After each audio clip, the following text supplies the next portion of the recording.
Sorry about that last video, it got wiped out because my computer died, but we're all back on power now. So in the last example, what we were calculating was the probability that x minus the mean was greater than 1. So we're having a look at that, and the way we did that was to standardise this. We wanted to make it look like our z statistic. Remember, our z statistic is equal to some value of x minus the mean over the standard deviation of x. And so that's what we're doing here. Even more specific, that's the expected value of x over the standard deviation of x. Okay, so in this example we tried to make it look like that. That's the probability that x minus 5, because that's the mean, 5 is the mean, over the standard deviation of 2 was greater than, we divided that side by 2, we need to divide this side by 2, and then we went and calculated the probability that z, modulus of z, is greater than 0.5, which is the same as 2 times the probability that z is greater than 0.5. So that's what we did in the last example, just to check on that, and then we went and calculated it. That's fine. So just to reiterate what we did in the last video, just in case it sort of got messed up when my computer died. This question here asks you to find the probability that a value of x bar, okay, so a standard mean, a sample mean, is more than 1 unit from the mean. We're using a sample size of 16.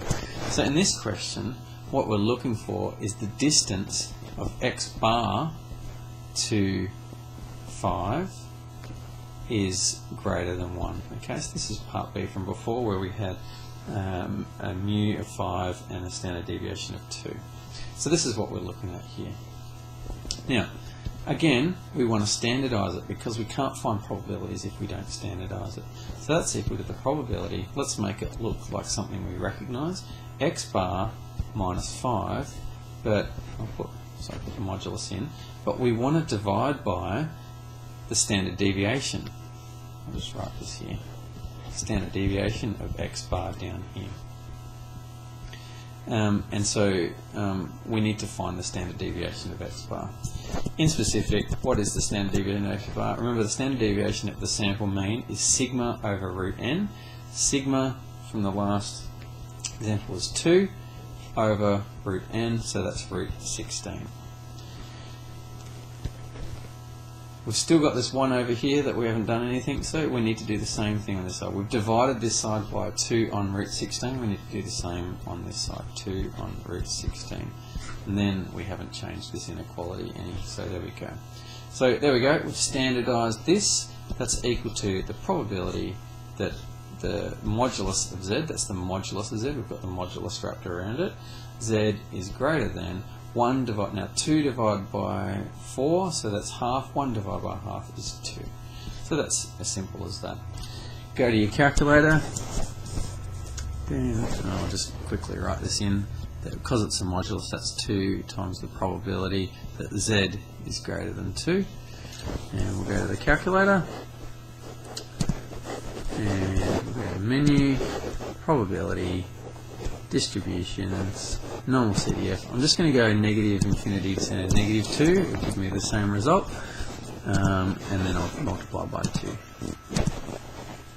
Okay, and that's 0.045, or 0.046, 0.046. That's the probability that will get a sample size more than 1 unit away. Sample mean like that.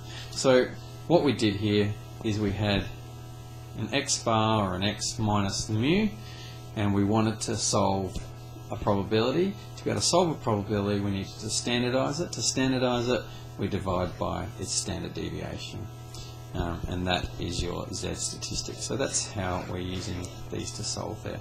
Hope that makes sense. See you in the next video, which should be a really quick one, and that's it.